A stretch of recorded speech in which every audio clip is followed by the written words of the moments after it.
আমার আইডেন্টিটি নিয়ে প্রশ্ন করা হয়েছে, এটা গুরুতর অপরাধ করেছেন উনি।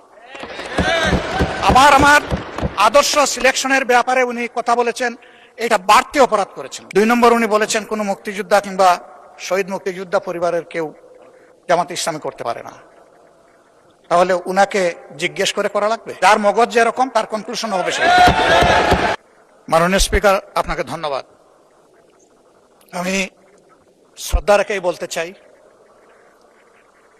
মাননীয় সংসদ সদস্য বয়সে আমার বড়, তিনি মুক্তিযুদ্ধে তার অবদান সবকিছুই বলেছেন, কিন্তু নিজের অবদান বলতে গিয়ে আরেকজনের অবদানের উপরে হাতুড়ি পিটানোর অধিকার কাউকে দেওয়া হয়। তিনি পার্সোনালি আমাকে হার্ট করেছেন। তিনি বলেছেন যে আমি বলে থাকি আমি শহীদ মুক্তিযোদ্ধা পরিবারের সদস্য, তাহলে ইনি এটাকে চ্যালেঞ্জ করছেন। 2 নম্বর উনি বলেছেন কোন মুক্তিযোদ্ধা কিংবা শহীদ মুক্তিযোদ্ধা পরিবারের কেউ জামাত ইসলামী করতে পারে না।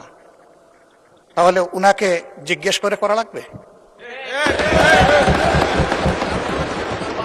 এটি আমার নাগরিক অধিকার।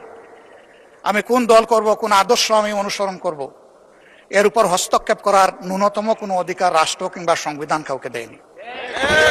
আমি এটার তীব্র নিন্দা জানাই। আমার আইডেন্টিটি নিয়ে প্রশ্ন করা হয়েছে, এটা গুরুতর অপরাধ করেছেন উনি।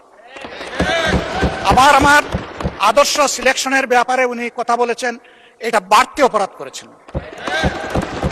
আমি অনুরোধ করব মাননীয় স্পিকার, তার এই অসংসদীয় অংশটা এখান থেকে যেন এক্সপান্স করা হয়।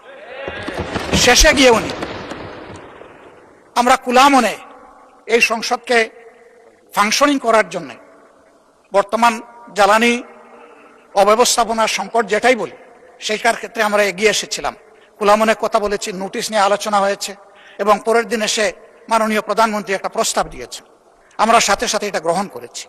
তিনি এইটাকে শেষ পর্যন্ত কনক্লুশন টানলেন কি দিয়ে? হ্যাঁ, যার মগজ যেরকম তার কনক্লুশন হবে সেটা। তার মতো একজন প্রবীণ ব্যক্তির কাছ থেকে, রাজনীতিবিদদের কাছ থেকে আমি এই ধরনের আচরণ আশা করিনি।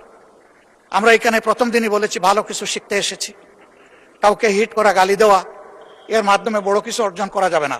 কিছু গোলাবাজি হতে পারে বড় জোর, কিন্তু তার চাইতে বেশি কিছু হবে না। আর সাধারণত যুক্তি যখন ফুরিয়ে যায়, মাথা তখন গরম হয়ে যায়। একটা প্রবাদ আছে, রেগে গেলেন তো হেরেই গেলেন। আমরা সবাই মিলে হারতে চাই না, আমরা সবাই মিলে জিততে চাই। এই জন্য সবাই যেন মাথাটা একটু ঠান্ডা রেখে যুক্তির সাথে সত্য নির্ভর কথাগুলা বলি, তাতে অবশ্যই দেশবাসী উজ্জীবিত হবে, এই সংসদের প্রতি মানুষের আস্থা তৈরি হবে এবং দেশটাকে নিয়ে সবাই মিলে আমরা সামনে এগিয়ে যেতে পারবো।